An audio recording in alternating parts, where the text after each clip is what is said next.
I think it was like the very first time I went to a sex club. And before I went there, I was like, it can't really be what I'm picturing or imagining in my mind. It can't really be like that, like sex all over the fucking place, right? And it was. But first, a word from our sponsors. Beducated.com teaches you real sex techniques using real people, not just diagrams and pussy puppets. Get 70% off an annual membership with code MANWHORE at beducated.com. That's code MANWHORE at beducated.com. Or click the link in the show notes. Tax season is coming up, everybody. It ain't sexy, but it's necessary. And for years, I have been filing with BrassTaxes.com. Yep, they offer tax help for freelancers, artists, and as their website calls it, other nice people. The sooner you schedule your first appointment, the cheaper it is to file with them. So if you don't feel like you've been getting your money's worth out of quote-unquote free tax applications, head on over to BrassTaxes.com and schedule a consultation today. Let them know Billy Presida sent you. I'll get a little bit on the back end. BrassTaxes.com. Let's get to the show. Welcome to the Man Whore Podcast.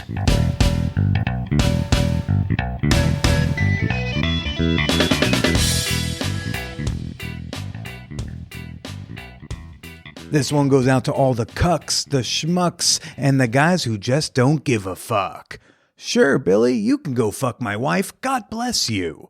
This is Billy Presida, and you are listening to the Man Whore Podcast. Please send me your wives. Hi. Welcome back to me. I am back from my podcation. Major developments in my life. Here's a big one. Some of y'all remember Susan Bratton from episode 418 last month. And you might remember that she insisted on sending me a penis pump by the end of the episode. She has this whole pumping program she claims can get you 1/2 inch to 1.5 inches on your rod. And it arrived during my podcation. And I had to sit and stare at this box because I knew inside the box were a couple of tubes. And I knew that I was going to have to put my dick in those tubes. I was skeptical about this when she proposed it, but I was also like, I don't know. I like free shit. Patreon's taking a big dip in the pandemic. I'm in no position to turn down free stuff, send it over. Look, I'm skeptical because I figured if there was a surefire way of making your dick bigger, we would all know about it, right? Like, capitalism isn't great at keeping a secret. Plus, I like my penis. I want to be on the record for that, okay? I think it's a solid working cock. I'd write a letter of recommendation any day. Some have even gone as far as to call it pretty, right? It's 6 inches long. It's 5 inches around. We call that a boyfriend dick. All right, I guess this week, Venus Cuckoldress, she would call it not enough size queen, but it's the Toyota Camry of cocks. It's reliable, minimal maintenance, and doesn't mind if you have a second flashier car on the weekends. Someone messaged me, so are you, this other dude who's in the Peep Show, and he's also pumping. He's like, so are you pumping for girth or length, bro? And I was like, for content. Like, I'll stick my dick in a tube for you fine people, because that's just part of the job of whatever this job is I have. Anyway, I surprisingly got multiple inquiries from you fine people about this penis pump since Susan's episode. So here's the update. It feels interesting. I hesitate to say good. It's like a neutral positive to neutral. I'm just going to go with interesting. When I squeeze the pump, it does feel like there are squeezes around my shaft. After a while, the pressure does feel relaxing.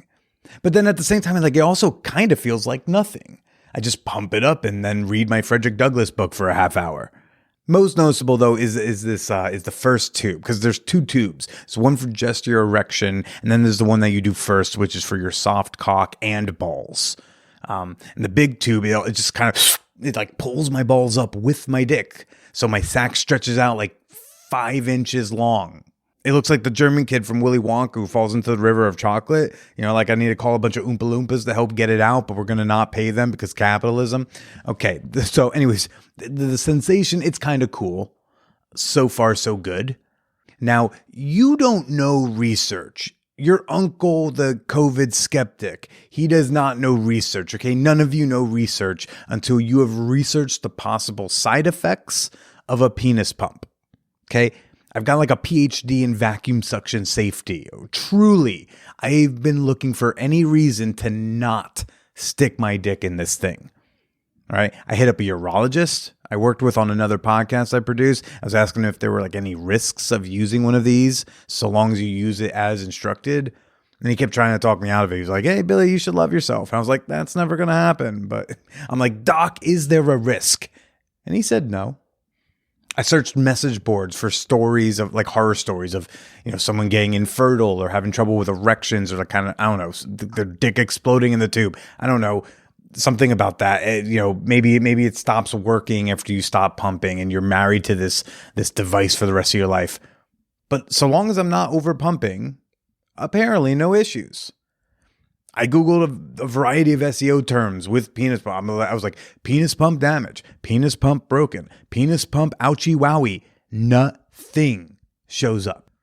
The fucking Mayo Clinic, of all places, even has an entire webpage dedicated to penis pumps. Link in the show notes. It doesn't get more medically official than the Mayo Clinic. And nowhere does it say that a healthy penis could become an unhealthy penis through proper usage.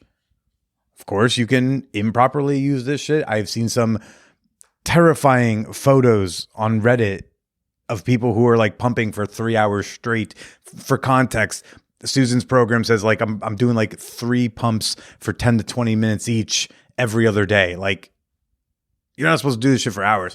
I'm seeing pictures of cocks. I didn't even know penises could be that shape, okay? So aside from improper usage, seems safe, so I stuck my dick in a suction tube, mostly for you fine people. I haven't noticed any gains yet. It's only been about a week, so just a few sessions, but I will let y'all know if I notice anything change down there. But I don't know. I'm still skeptical about penis enlargement methods overall. Everything I read is that they are short-term solutions. But if you are curious about the pump I'm using, which I do like so far, I do like it, and it comes with a nice cock ring. I wear that for a half hour after my pumping sessions, as instructed. If you are curious about it, I'm going to put my affiliate link in the show notes of this episode, or you can always message me privately for it. I'm hesitant to full-throatedly endorse this product just yet. That's why I'm sticking my dick in it before I tell you to. But like, I'm happy to make a 15% commission if you're just like hell-bent on firmer erections right now, which if you have actual erectile dysfunction, these are good for that. So says the Mayo Clinic. One of the things I am back from is I went to Jamaica with my girlfriend for 5 days. I was out there with Wallet Note Lady. Some of y'all who follow me on Instagram, you probably saw some videos and pictures from time to time. Very sweet vacation, very good time to just be connected with each other. I like that. You know, the breakup caused a really stressful couple of months. So this was a really nice time just like be together and get that solid foundation again. A solid foundation that I think non-monogamy requires. And we talk about that with my guest, Venus Cuckoldress, that even in cuckolding, I mean, the relationship itself has got to be solid for you to trust someone to go out and fuck other people and to come back to you and still love you and care for you, right? So we had a really good week of just like doing that. But we also did, oh my God, a lot of sex. Holy shit.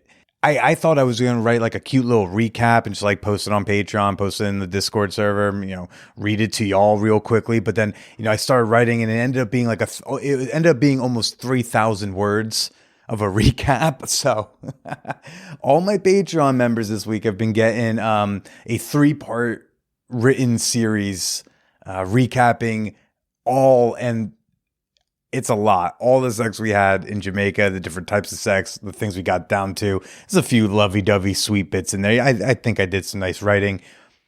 So Patreon folks, if you have your notifications off, your email notifications off, you may want to go check the feed. There's some good content over there. $5 and up fan horrors.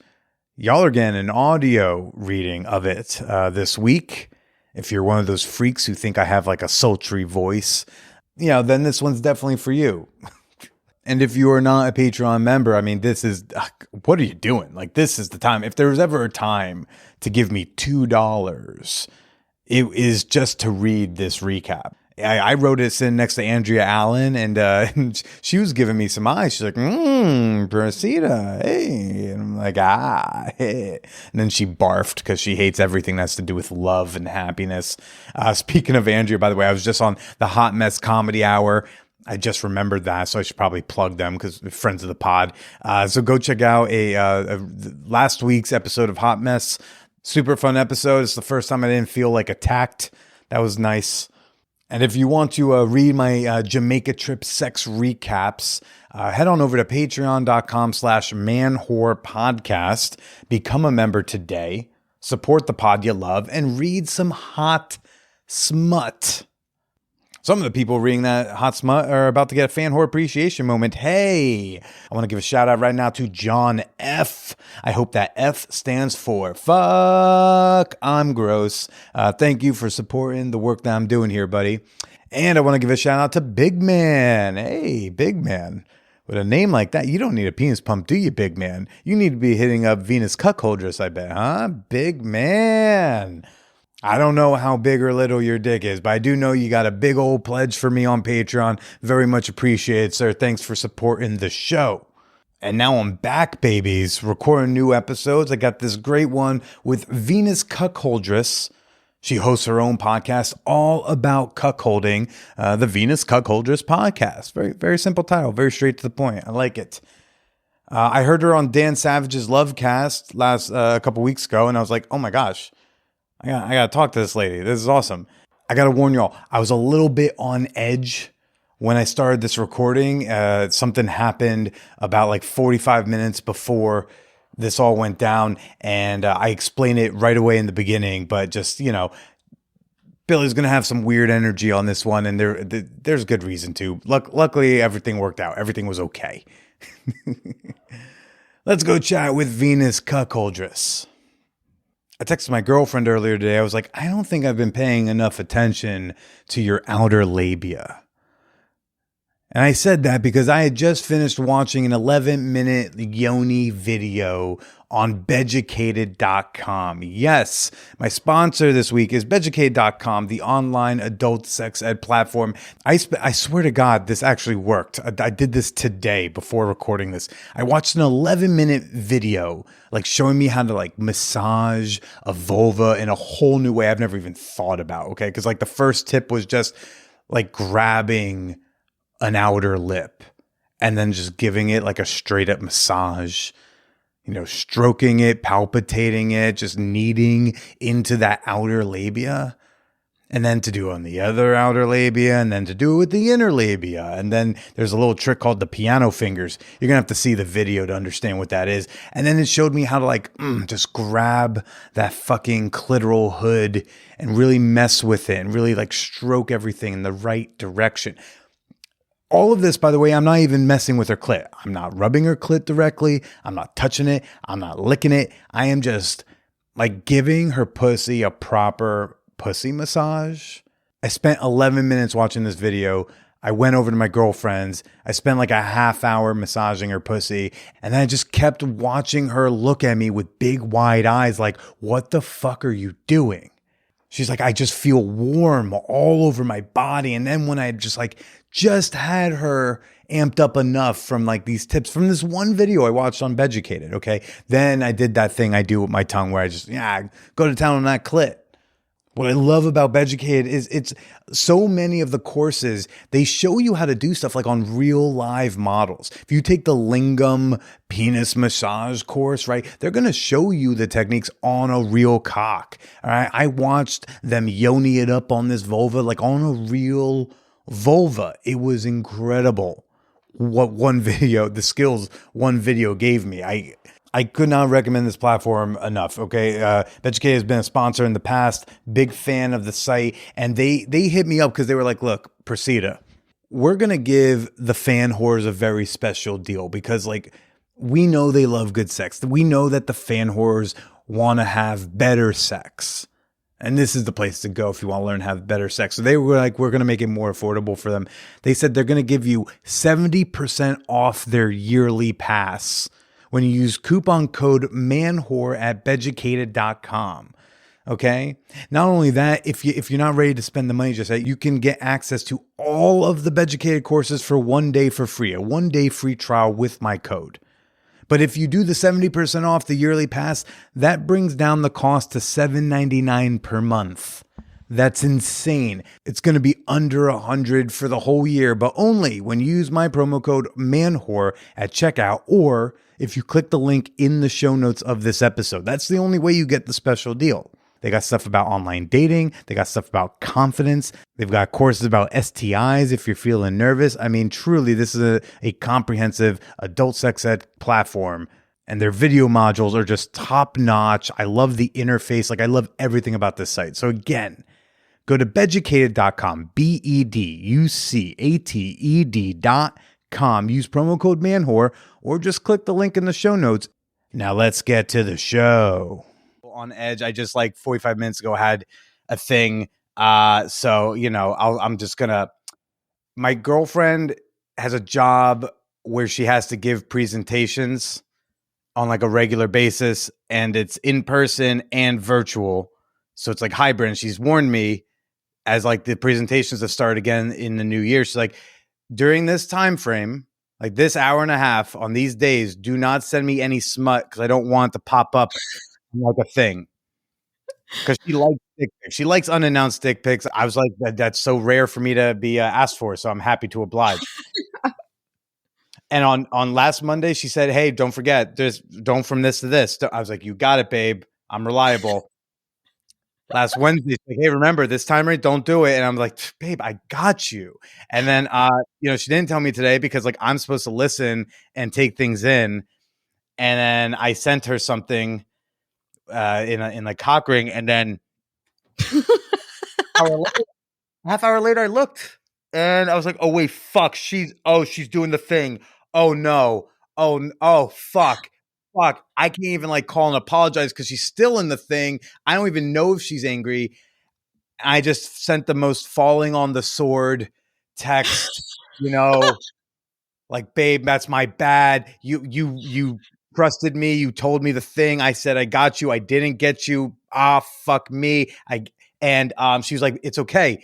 I don't think the iMessage was, you know, connected. I didn't see anything pop up. Praise Neo from the Matrix.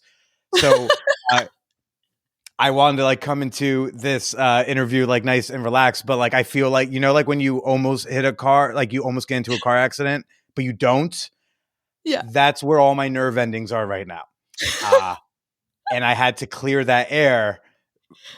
Yeah. So thanks for listening. Can I bill you? Do you bill me after that? That's okay. Venus Cuckoldress, hello.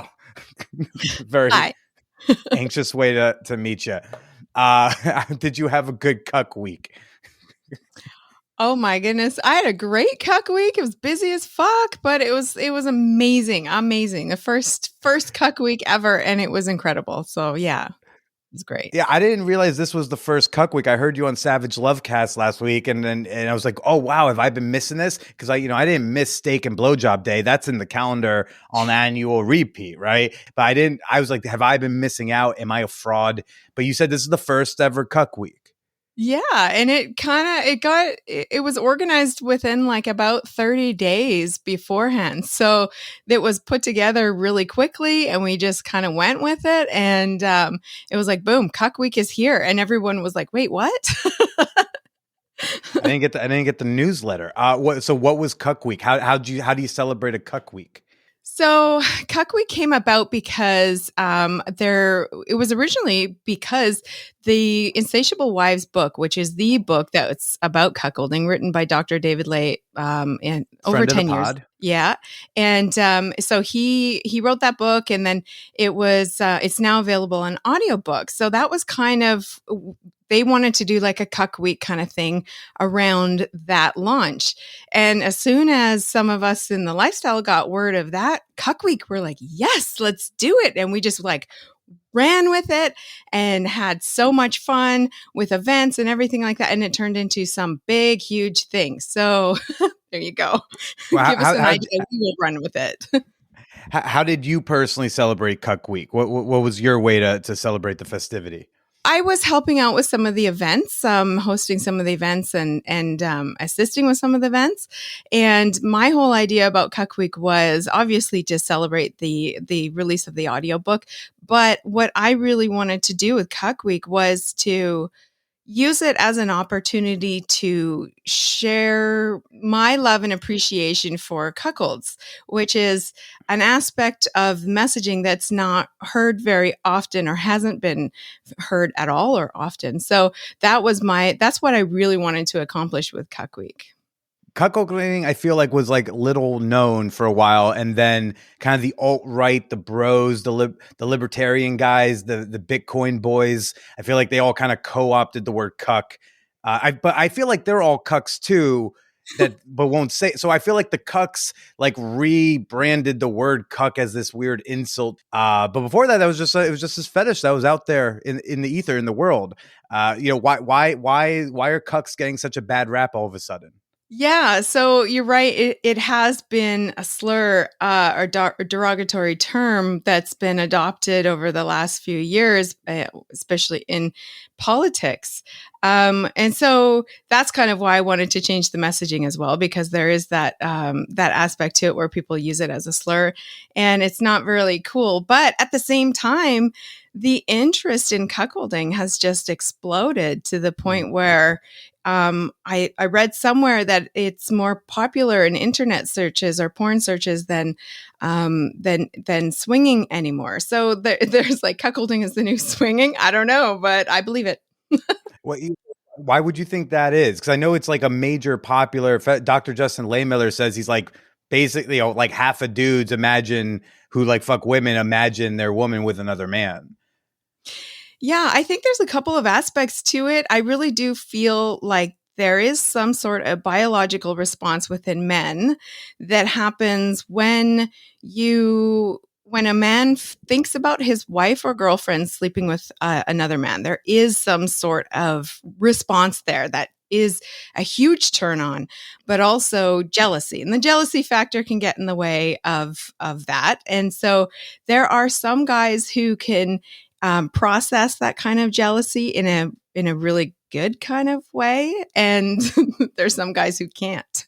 And so for the ones who can, that kind of response is powerful, and that's why I've heard it so many times when let's say like a guy, the first time he watches his wife either flirt with another man or sleep with another man, it's like this massive turn on. Like they say, like the hardest erection they've ever had, biggest orgasm they've ever had, the most amazing sex with her afterward that they've ever had. And so there is this really powerful response. And I think that happens a lot with guys. I don't think women get the same kind of response at all when we think about stuff like that. But I personally think that maybe that's why. And of course, non-monogamy is not weird and crazy and strange as it used to be. And so different forms of non-monogamy now are, I think, more people are more open to explore, and cuckolding being one of them, or at least hot wifing. Hot wifing seems to be more palatable. Most women, when they are confronted with this idea from their boyfriend or husband, because it usually comes from the man, most women are like, wait a minute, you mean that you want to fuck other women? Is this your backdoor way of trying to fuck other women? You know, they're very suspicious and hesitant of it. And I totally understand that. But if they really got it, that This is a gift that's being given to her. He gives her this gift of sexual exploration, and it's sexual, not emotional, sexual exploration with other people. And in turn, she gives him the gift of being involved in some way. Most people think cuckolding is, watching, but it's not always watching. And so they're both, it's very much a two-way street. But if she understands this is a one-sided open relationship, that she still has her loyal, devoted, loving boyfriend or husband, and she gets to have this extra fun on the side. It is like having your cake and eating it too. It's like having it all. I mean, I don't understand why women wouldn't want that. I mean, I get it. Like, sexual and emotional monogamy is really important for some women. I get that. But for women like me, I didn't even know this option was available. And then I found out and I was like, holy fuck, like, sign me up right now. This is amazing. Yeah, and that's the big thing. Like, with non-monogamy at large, whether you do swinging or poly or hot wife, whatever it is, cucking, it's just people don't know that there are options. And I believe that there are people who do like sincerely want to do monogamy, and that is what's for them. But there's just so many people, I believe, who haven't considered it because they thought like, oh, that's some sort of weird, crazy, kinky, slutty thing those people do. I was raised that that's not an option. That's not what a good partner does, right? That's not what a considerate person, engages in. So it's like, as soon as you know that there's options and those options are valid, it's like, it's safe to at least try it, because you can try it, be like, it's not for us, let's do the monogamy thing. Like, it shouldn't have to be the end of the world to try something out. I love that. Like, you were like, oh, there's an option, let's give it a try. You mentioned that not all cucking is just watching. What are some of the options of what like cuckolding can look like? Yeah, so watching is fun for sure, but my very first cuckolding experience was my boyfriend listening on the phone, which was, I think, even more fun because he had to kind of imagine what was happening in his mind while he's listening. And listening pretty close up. And so that was like super fucking hot because not only was he imagining what I was doing in that moment, but I was imagining how he was reacting. And so that was like, oh my God, it was beyond hot. So there's listening. You can have him like watching on like FaceTime or something like that. Or my favorite is when you come home afterwards and you tell him all about it in detail. Like, that is the fucking hottest moment ever because you get to really get into it. He is just like so turned on in that moment and wants you so badly. And you guys just have like amazing sex afterwards. And so but it's also incredibly bonding afterwards. You've gone through this like very emotionally intimate, sexually charged experience together. That in itself is amazing for a relationship. Yeah. When he was listening, like, are you on the phone? Do you have like the phone nearby so you can hear? Or, are you just, I you had putting the the phone down there so you can hear the slaps? Like, what? No. Like, so I had the phone like right next to my face. And while I was like sucking this guy's dick, and so I was like, he could hear like the, slurping and the gagging. And then I would say something to him. And then, or the guy who I was with would say something. And like, that was hot as fuck. And then like when I was getting fucked, I'm loud. Like, I'm just loud. I really am. Poor neighbors. So there was a lot of stuff to listen to. It was so That's fun. so hot. That's so hot. So like, what was your entry into lifestyle? How did you get introduced to this option? So before I knew this was even available, I knew I wanted non-monogamy. I first heard about any type of non-monogamy in Dan Savage's column, Savage Love. I was reading it and I was like, holy fuck, there's other things out there? I had no idea. I was like, I didn't know. And so then I kind of dove into the whole swingers scene as a single woman. I basically like went online and tried to start learning about this kind of thing. And I somehow ended up in some chat room on some swinger site. And I was I was on there and I was talking with couples and stuff, and I was just fascinated at this idea of being with someone else's body or exploring someone else's body and your partner not feeling jealous or jealous in a way that was destructive. I was like, oh my God, this is amazing. So I did that where I chatted and I got to know a bunch of people in that lifestyle for several years. And then I finally started actually attending events in my city. And so that's when I kind of really went for it. And as like single woman in the swinging lifestyle, Well. you are in demand. Like you can do whatever the fuck you want. And I did. And so I had all sorts of amazing experiences. What was one of And those like first experiences where you're like, I can do whatever I want? I want this. I'm going to go get that. Well, I think it was like the very first time I went to a sex club. I went with a couple of girlfriends of mine. So 3 of us that went for the first time. And before I went there, I was like, it can't really be what I'm picturing or imagining in my mind. It can't really be like that, like sex all over the fucking place, right? And it was. So I was like, holy fucking shit. But for me, my whole introduction into that real life in-person kind of crazy sex stuff was I didn't want to jump right in. I just kind of walked in there with no expectations. I didn't go there thinking I was going to have sex or expecting to.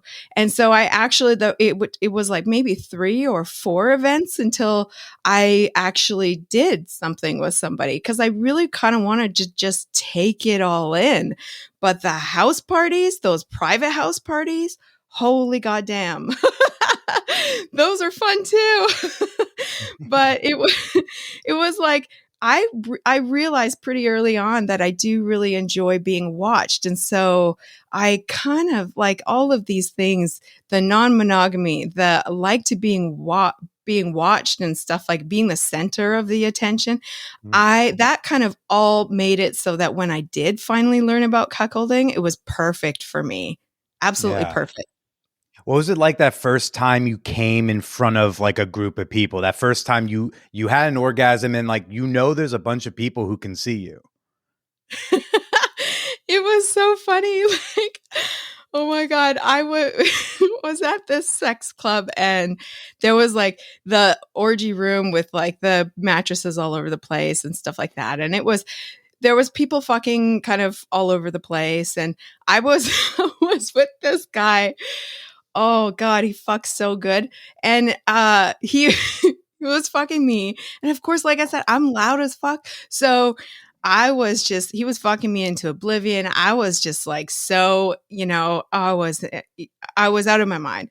And I had like squirted and like it shot and like hit the wall and like, it was like fucking, and then I just realized all of a sudden that the room had gone quiet and everybody stopped fucking and they were all watching us. And I remember like there were couples coming up to us afterwards and they were like, oh my God, that was like the best thing I have ever seen in my life. It's so awesome when you get that kind of like group feedback. That reminds me of I was at Desire Resorts. Yeah, I've heard of it. I was there like a few years back, and I was like chatting with some people in the pool. It's like 2 PM, and at some point, like I chatted up with this lady, and like 30 seconds later, she wants to blow me, and I'm like, cool, where do you want to go? She's like, you can pop up right on the ledge. So I just like jumped up on the ledge of the pool, and she starts blowing me, but I'm all like you. I'm also loud. I'm a moaner. And at some point, like people just start slowly realizing, like, is there a blowjob happening in the pool? I think there's a blowjob happening in the pool. Are we allowed to have a blowjob in the pool? I don't know. And then, so by the time I came, this big grunt and there were like 30 people just clapping. I've never got, I mean, like as a comic, like I appreciate a good applause break. I never thought it would be from like an orgasm, That reminds me of another time when I was at it was a house party and there was this group or this big group By of house people. party, by the way, you mean like somebody invited some friends over as opposed to Yeah. like this like organized club type Yeah. atmosphere, right? It's not a club. It's just like a private invitation kind of Yeah. sex party at somebody's place. And there was like a whole bunch of us in the room, and there was this couple, and him and his wife were doing something, and at the same time he was like fingering me or something. I don't remember that part, but and then at some Must not have been point, that good. fingering me is not going to do anything. Swear to God. But at some point he realized that like I like to be stretched out. So he was like, he worked up to like fisting me, and which I love. And then but I guess like that's kind of intense for some other people, because all of a sudden I realized the whole room went quiet. Everybody's watching me get fisted. And I was just like, oh, sweet. You seem to really like suck the sound out of a room. It seems to be. But Yeah. so it was like you were getting into group sex and exploring that before you even got to the cuckolding, and so what was the introduction like? How did you enter your first cuckold relationship, and why? Yeah, so when it came to like dating, I knew I didn't want monogamy, but I also kind of knew I didn't really want a swinging relationship, because I have friends obviously who are in swinging relationships, and it's very much like there's a lot of rules, boundaries, and limits involved, and like it sounds so selfish, but like I just didn't want that. I wanted to do whatever the fuck I wanted to, because I had been for so long, and that's just me. And so I was kind of depressed. Like I didn't think I would ever be able to find somebody who would sign up for that. I didn't think so. And then on Tinder, I matched with this guy, and because on my profile it said I don't want to be monogamous, and he was probably like, "Ooh, she might be good for me." And he was a cuck, and I didn't know it, but we matched and we started talking, and then what slowly started bringing it up, and then when I kind of figured out what he was talking about, and that he really didn't want to sleep with other women, I was like, wait a minute, this is exactly what I always wanted. And then I realized it was a thing, and I was like, holy fuck, this is amazing. And that's kind of why I started writing, because I was just like so mind blown about the whole thing. Had you been in non-monogamous relationships before that one cuckolding one, or were you just kind of a solo gal in the lifestyle? Yeah, I had dated a couple of guys before that in the swinging lifestyle, and that's kind of where I figured, this really, the whole open on both sides thing's not really working for me. So, yeah, so when I met him, I was just like, oh my God, this is like sounds too good to be true. What were you struggling with both sides being open? Yeah, so when I first met my cuck boyfriend, I didn't understand why he wouldn't want the same gift. Like, how come you don't want to sleep with other people? I didn't get it. I did not understand it. But as I began to learn about cuckolding and learn about cucks and how they do want to stay totally monogamous to their girlfriend, I was just like, okay, now I'm starting to realize that I can appreciate that part of it. And it is something now that I've learned to appreciate so much, where I'm like, all right, you know what? I don't want to share you with anybody. I like this one-sided part. Like, fuck it. I'm not going back. Like I'm going to be greedy and selfish in that way, but like, fuck it. I'm not sharing you. And like we say, greedy, selfish, like, we're laughing and giggling, but, do you view cuckolding do you view it as greed and selfishness at the core of that type of relationship? Well, in the beginning, I did. I just thought it was this unfairness, where it seemed like unfair. And that's what a lot of people who don't understand the relationship do think. They're like, oh, it's so unfair. She gets to go and fuck other people and he doesn't. Like, he's obviously like, you should feel sorry for him. And so I understood the unfairness of it. But the more I got to realize what this relationship is all about, man, it is a two-way street that both people get so much out of it, like so much, because he's still involved in so many ways, like whether it be like, send him a picture out of the blue while he's at work or like, a screenshot of me, sexting with some guy like that. just those moments involving him in that little way is so much of what he wants and needs is sexually to feel fulfilled that it is like everything for him. He has no interest in sleeping with other women. And if he ever came to you and said like, hey, I've been feeling this weird urge, I think I want to try having sex with other people, do you think that's something that would be on the table for you? No. No. No. Sure. It wouldn't, no.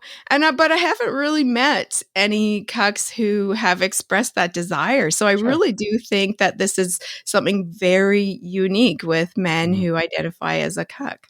Yeah. And now I've been hearing about, because I have a couple friends who are like this, and I didn't even know it was a thing until a few years ago, just the idea of a cuck queen, kind of on the other side of it. I knew that there was a term for it, and I just never met anyone. I think it was several years until I even heard of a woman who identified as a cuck queen. And so, but it was recently when I actually was able to listen to a woman speak about it. And so they are out there. It's just, I think a lot, it's way more rare than Oh, yeah. cuckold. So yeah. And so are you still with the same guy from the phone call? No, that relationship was long distance. It didn't really work out in the long run. I had met someone after that who was amazing, and we planned a life together, and it was going to be incredible. And then he passed away, unfortunately. So I took some time off from the lifestyle, and then kind of like I was like, okay, I gotta do the dating thing in this lifestyle, and that sucks so bad. So I am not dating anyone right now. But I mean, I've had this kind of relationship. I've experienced what this is all about, and I could never go back to anything else other than that. So it's kind of a blessing and a curse in that way, and that is very hard to find because in order for this to really work well, you have to love and care about the person. And that's hard to find as it is, never mind adding this kind of layer on top of it. Absolutely. My girlfriend is newer to non-monogamy, and there's a want for it, but is new to it after her. She had a very long relationship before me. And I keep telling her, I was like, at the core of this, she keeps, asking certain like, what if this, what if that? And I go, hey, if we are solid, if you and me are solid, if you and me trust each other, if we are solid, if I believe this relationship is on lock, anything's possible. We can try all sorts of things. We can do sorts of, we can set things up. We can alter things. No one agreement has to be the agreement, because if we're good, then like I'm down for whatever. I'm down for a lot, because I trust you and I know you're going to be there. And no matter what we agree we're going to do outside of this relationship, I know you're coming back to me, and I'm coming back to you. And like if that's not there, I can't do it. I can't be down for you to have a threesome if I don't think like this relationship is secure already, right? Like that has to be there first. That trust, that love, that's got, that's so at the core of everything. I'm real sorry to hear about the partner. Was that somewhat recent?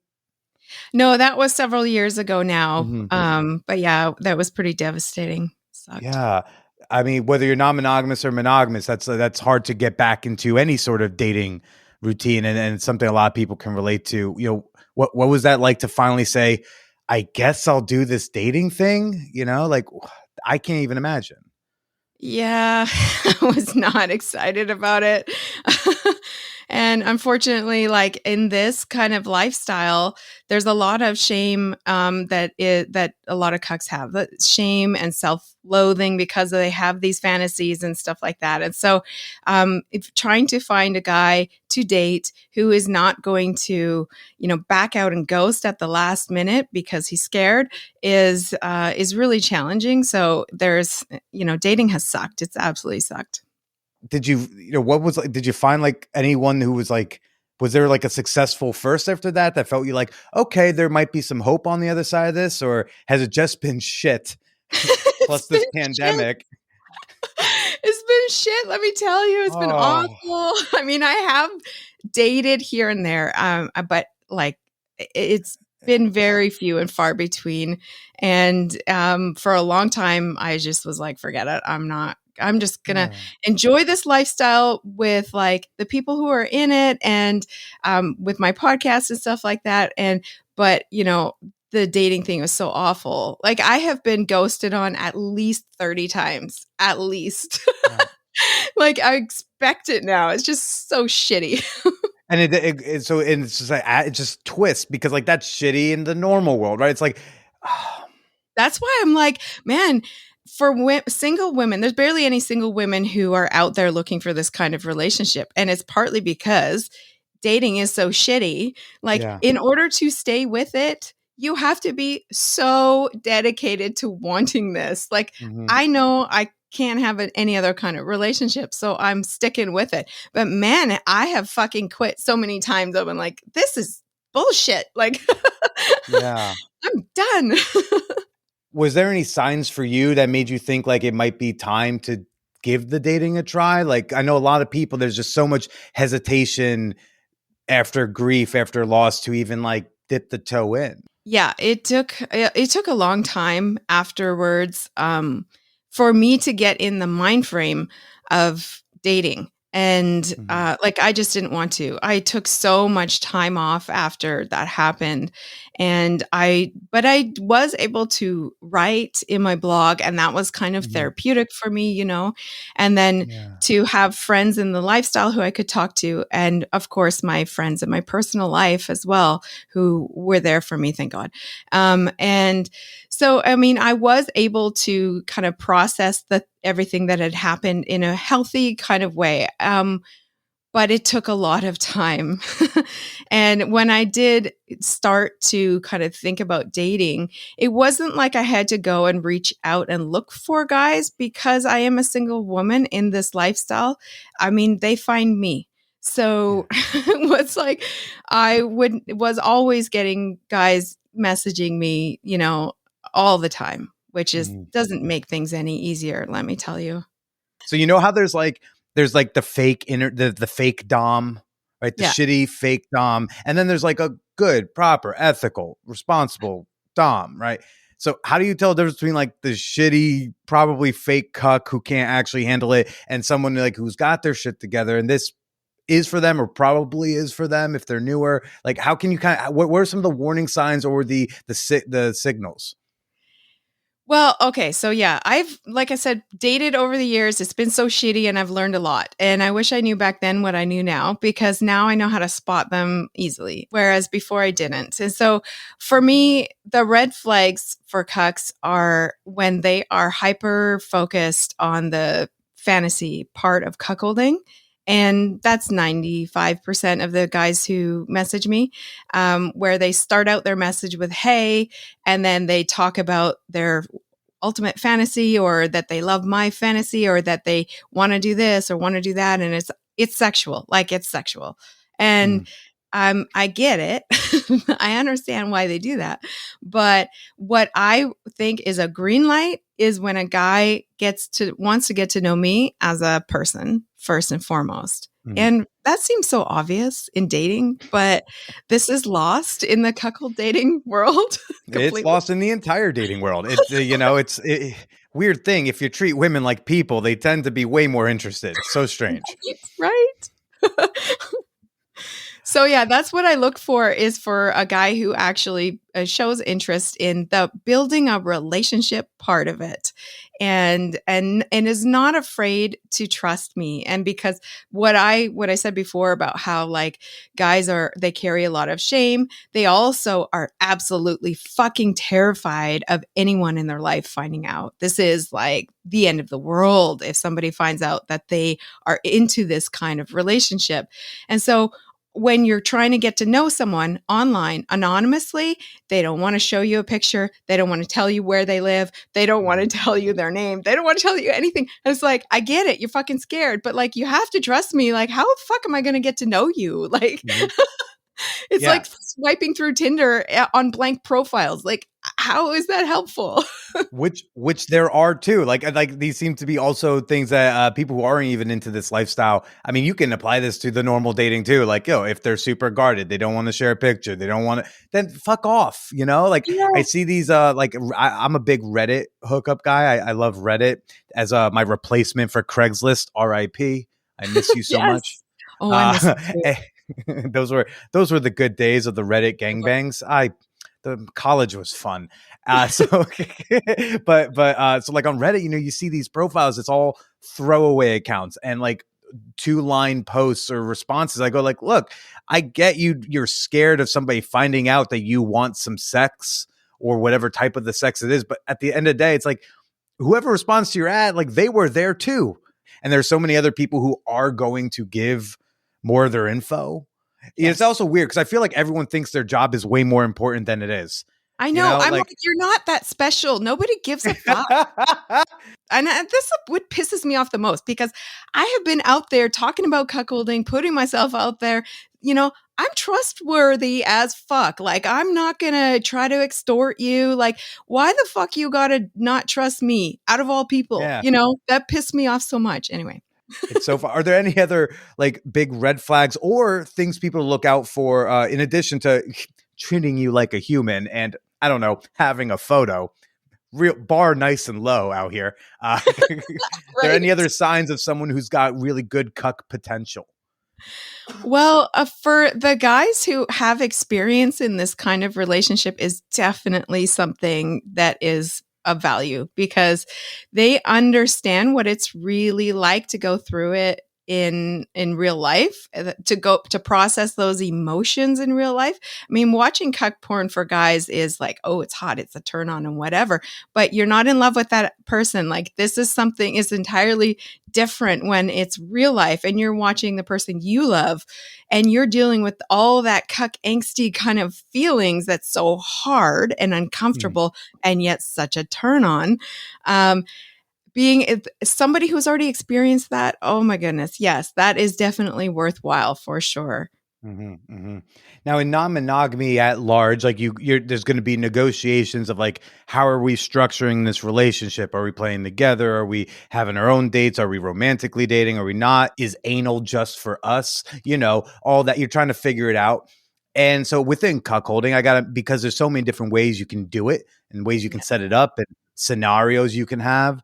What have you had any difficulty or success just in that negotiation?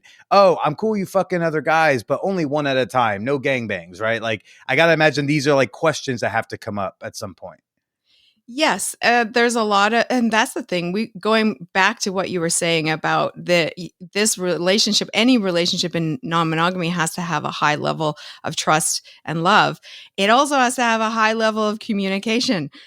So you both need to talk about this shit. If you don't, then you're going to run into problems, and that's okay. I mean, you can work through them. You stumble, you can work through them. But the problem with this is that it's usually, like I said, usually comes from the guy approaching his wife like, I would really like you to fuck other guys because that'd be super hot. They say it like that. Whereas they really should be like, you know what? I would love it if you had the opportunity to have these amazing sexual experiences. You know what I mean?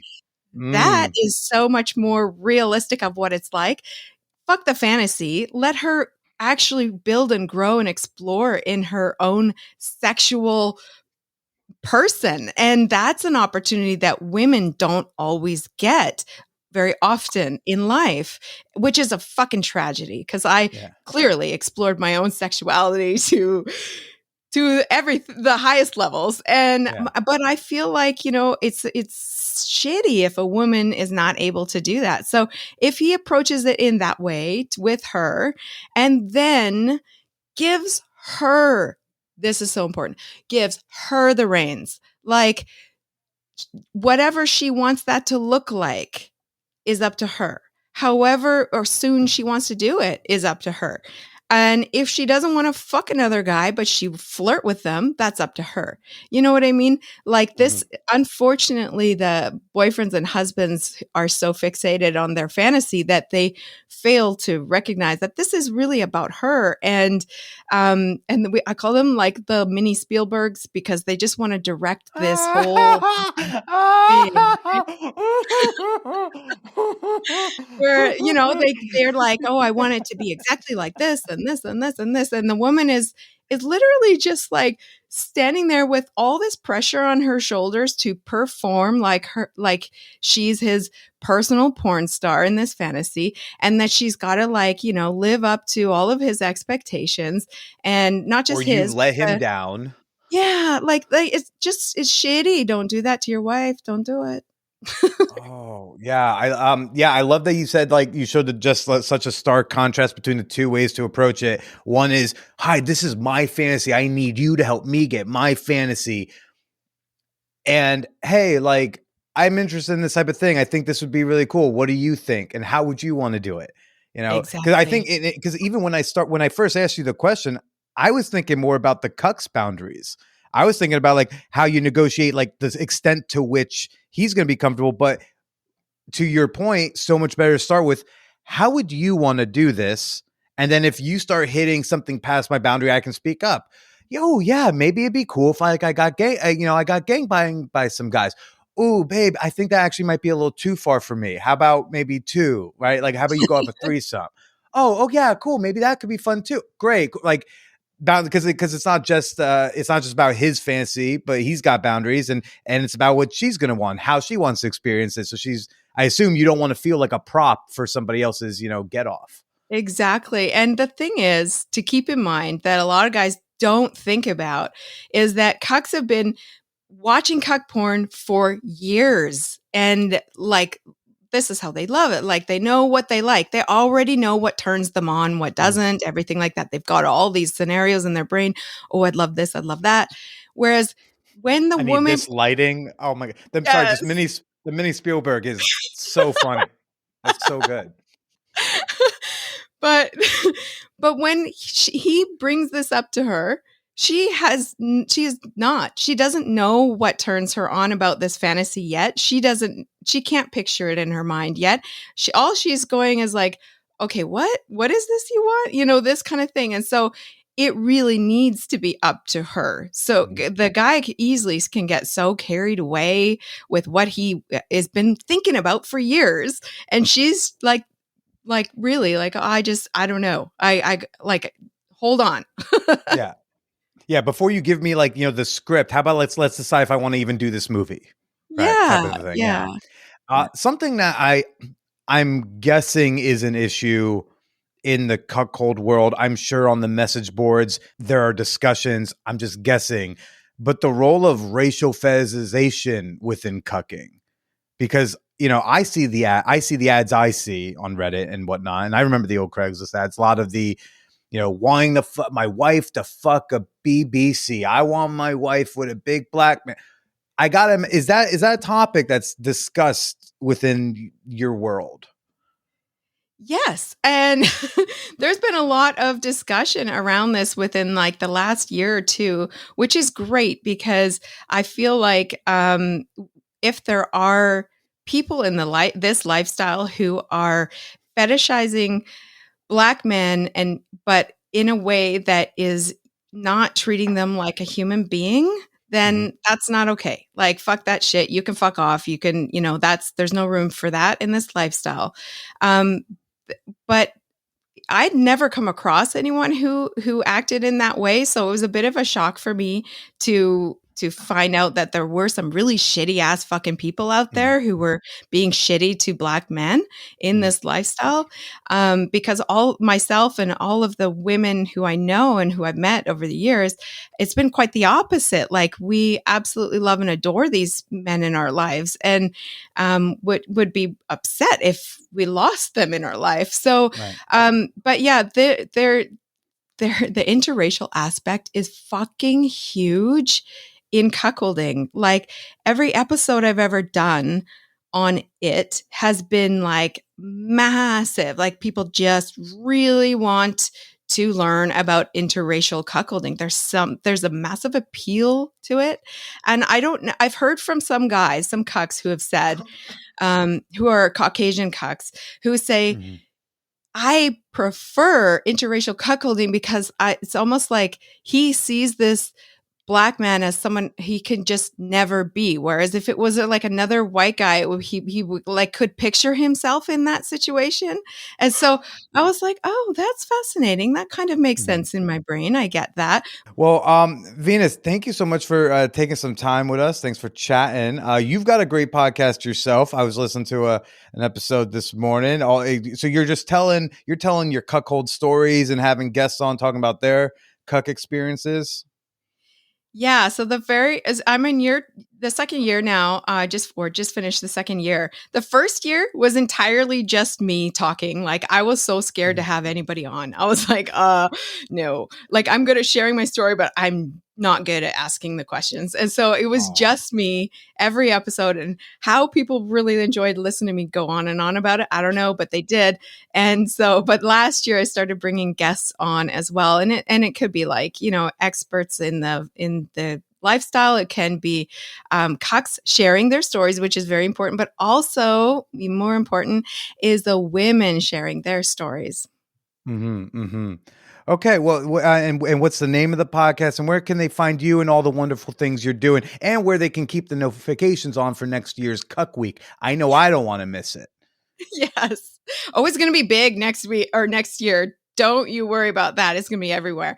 But the podcast is called the Venus Cuckoldress Podcast. And I also have a blog on venuscuckoldress.com. And I've actually just started, last summer, I just started a matchmaking service, a private matchmaking I service saw for that. That looks so singles. exciting.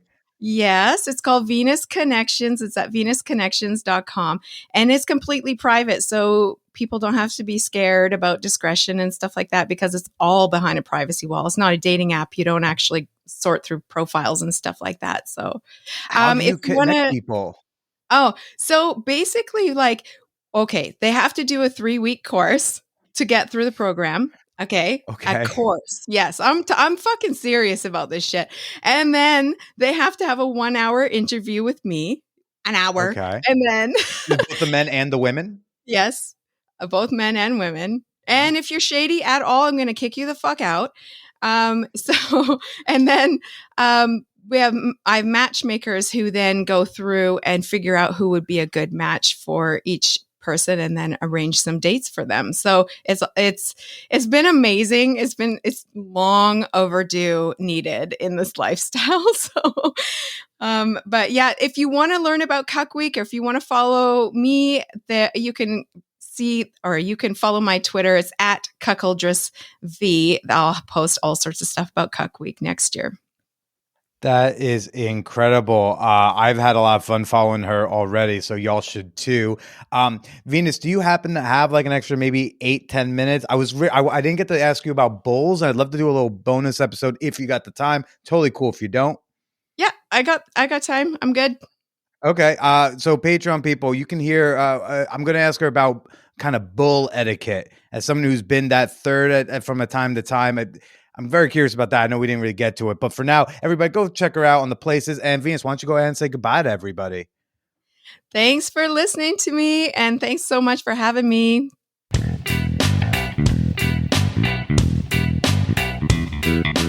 Hey, I'll be your bull. Yeah, shoot me an email at manwhorepod@gmail.com. I'll be your bull. I'll be the bull who shows up like, hi, everybody, I'm your bull for today. Can I help you out? Yes, I'm here to fuck your wife. Is that going to be hot for you with this voice? I'm going to, yes, I'm going to fuck you harder. Yeah, choke on my balls. Look at your pathetic husband while you choke on my balls. Sir, you should feel pathetic because your wife is fucking a guy who sounds like this. It's like almost a little bit like a ZZ, but more pathetic. Thanks to my guest, Venus Cuckoldress. What a great conversation. I feel like we learned so much. And if you want to learn more, we talk all about bulls. All about the bulls. We talk in a bonus episode coming out soon exclusively for my $5 and up fan whores on Patreon. Also for that tier, I am releasing the audio version, the audio telling of my Jamaica trip sex recap. It's like nearly 3,000 words of smut of what I got up to over there. All that and more is available at patreon.com/manwhorepodcast. That's Patreon, patreon.com/manwhorepodcast. I would love to know what you thought about this week's episode, and you can connect with your fellow fan whores and share your thoughts, your feelings, and queries about the topic of cuckolding in the Champagne Room, our super awesome, super sex positive, super free Discord server. Introduce yourself today and let us know your thoughts on this episode at manwhorepod.com/Discord. And if, hey, by the way, if you want to see some smutty, sexy vacation content, you can check out my OnlyFans at onlyfans.com/callmebilly. You know where to go to see me be pretty. Folks, next week's episode, I got to tell you, wow. I told you all a while back about a movie I saw in theaters about an almost unbelievable sex worker story. And the movie's called Zola. It's like the only movie that's ever been based off of a Twitter thread. And next week, you're going to hear my conversation with the woman behind the tweets, the inspiration for the movie. I got Zola for you next week. Strap the fuck in.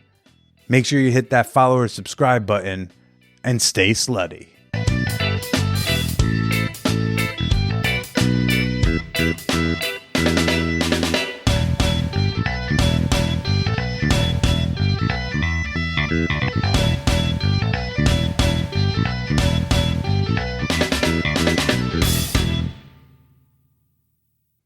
Wallet Note Lady doesn't exaggerate when she says her pussy gets sopping wet from my clothed presence.